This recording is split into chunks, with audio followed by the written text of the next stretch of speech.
everybody, this is Money Mom. Welcome back to the channel. This is a series I haven't done in a while, Best Money Saving Tips. This is part 18 and I'm actually going to do 25 of them today, which actually I'm giving a bonus one, so it'll get us through 110. This is the last in the series until I come up with more ideas. One of the things that you may notice about the ideas that I share, I like to do some of them at least, things that you just don't hear everywhere. For example, many of us know that cutting the cable cord is going to save you money, but I really work on giving you fresh, new ideas. So let me start with number one, but basically this is 85 through 110. Number one, finding alternative products for brands you already use. I'm just going to give you an example. My daughter likes Sweet Baby Ray's barbecue sauce. She uses it on her veggie burgers. I bought the Aldi brand. I know this was a little over $1. This will save me about $1.89 if she likes this brand. Every little way can make a big difference. So just think about all the products you use. Would you be open to trying a cheaper alternative just to see? You may be pleasantly surprised and it may save you $10 a month. Number two, keep a list of all the products and foods that you love to have on hand that your family goes through quickly. Example, in our house, peanut butter, eggs, milk, things like that. So keep track of that because that way you can buy extra if it's on sale and so you're not running to the store last minute. Number three, look at all your insurances and services, seeing if you are getting the best value for the money. I am not a big believer in just changing to save money. To me, if you are really happy with the service and you don't have any hassles with it, even if it is a little pricier, sometimes I like having better service. For example, State Farm, yes, it's a little more expensive, but I am really pleased with the excellent customer service, so I am not switching that. That would be an example. But just keep track of what services you're using to see if you're happy with them and you're getting the best value for what you're spending. The next one is do no spend weekends or no spend days. An example, for the weekend, let's say you usually go out to dinner and you go do some shopping, well, and you usually spend about 50 bucks. Maybe just take one weekend and say, you know what, this weekend I'm going to stay home and I'm going to pantry cook and organize for the weekend. And just even doing a no spend day or weekend or no spend week, you don't have to do it for the whole year. You could just do little mini ones and then you'll find out how much fun they are and you'll want to continue doing them. And then take the money that you didn't spend and you can save or invest it or put it towards something that you need. Next one, gift closet.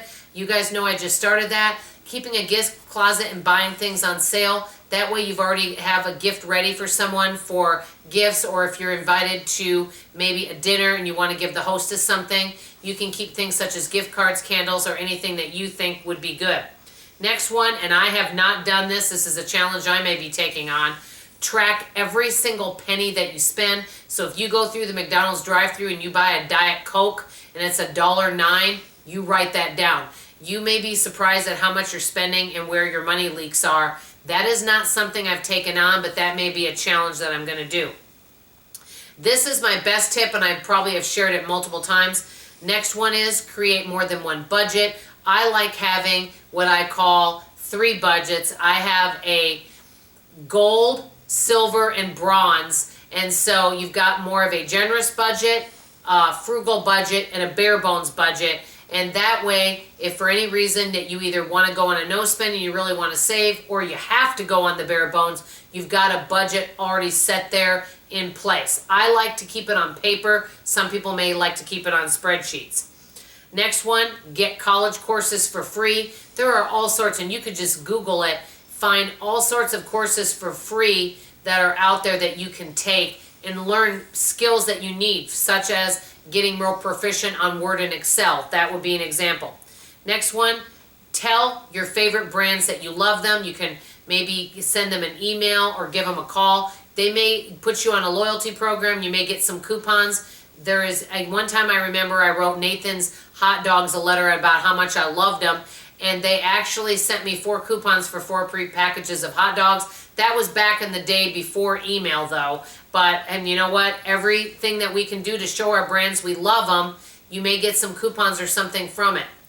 Next one, basically if you go do online shopping and you're not sure, think about it, put it in your cart, let it sit there. I've done that before, and you can sometimes get discount codes and get it for a cheaper price. Or better yet, you may decide you don't need it after all. There's been many times where I've wanted to buy something, but you have to spend over $50 or $75 to get free shipping, and so you're trying to look around for all these items, and then you're like, I really don't need this stuff anyway, I only wanted this one thing, but I don't want to pay the shipping on it, and so you don't end up buying it. But really thinking about it, letting it sit in your cart can be good, because you either may not buy it, or they may send you a discount code. Also, next one, I like this one a lot.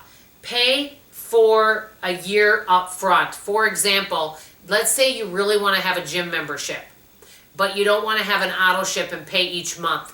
What you could do is see if you can get a discount and pay for the whole year up front. That's what I've done on several things. It can save you a lot of money, and then that way the next year you can decide if you want to keep that service or not. And I just find this to be very, very helpful. Another thing I do is plan ahead for anything that may be coming up. Constantly ask yourself weekly, what's coming up? Are there any dentist appointments coming up, doctor appointments? Are there any services that we are needing? For example, you need your air conditioning and heating checked, or maybe one of your tires is starting to go bald. Anything like that. Constantly ask yourself what's coming up on the agenda so that you can plan ahead for it.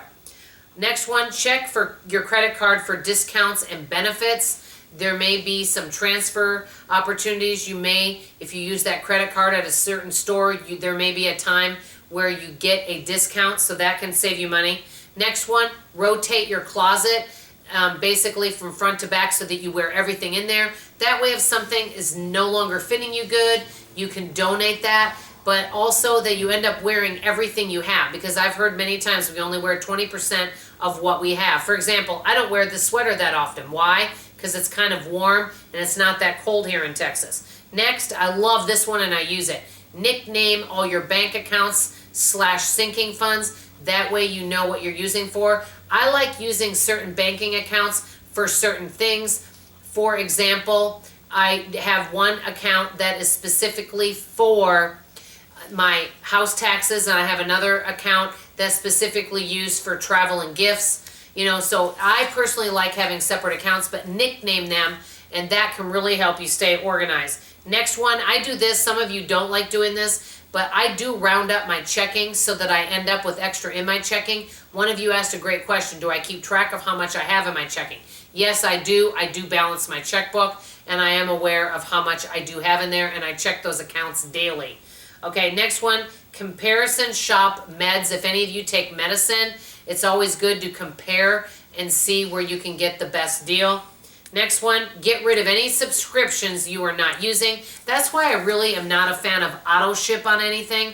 Let me know if you guys feel that way. If I have a way to pay for a year service up front, I would much rather do that if it's something I'm using. Let me know what you guys think about subscription services. Have any of you recently canceled any subscription? Also, next one, ask for a discount. I need to get in a better habit of doing that. The answer is no unless you ask. Hey, even if it's only 5%, ask for a discount. Next one, skip 1 week grocery shopping. I've done that a few times, and that definitely can save you some money. Next one, the freezer is your friend, because if you make a lot of something, let's say you make a whole bunch of blueberry muffins, and you're like, we're not going to eat all these. Maybe double wrap them and put them in the freezer and date them and label them. Then you have that later for next time. Or cook extra and freeze it. I always say the freezer is your friend. Next one, barter. If you have friends and family, maybe you don't, let's say you and your friend are the same size, you need to go to a wedding, you don't want to buy a dress, she recently went to a wedding, and I had a friend do this for me, this is years ago. She borrowed a pair of my shoes and a dress that I had, so she didn't have to buy it. So barter back and forth some of the things that you have, and ask friends and family. That can really save you enough money. I'd like to see the bartering. Also barter your skills. Maybe someone works on your computer, you babysit their kids. I think it can be really good.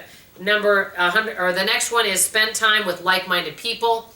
Boy, is that important. Spend time with people that support your financial goals. Last but not least, make it a game. Make it fun. Change your mindset. Make this sound like you are looking at the bigger picture, and it's really important to do this, and it's a lot of fun to save money rather than spend it. So I know that I gave you a lot of tips. I just wanted to do them all in one video. I may do this series again if I come up with some fresh ideas. Do me a favor, below, let me know if you use any of these tips, and if so, which ones are your favorites, and share some of your favorite money tips. That's all for now. This is Money Mom signing off, and as always, I love you. Bye-bye.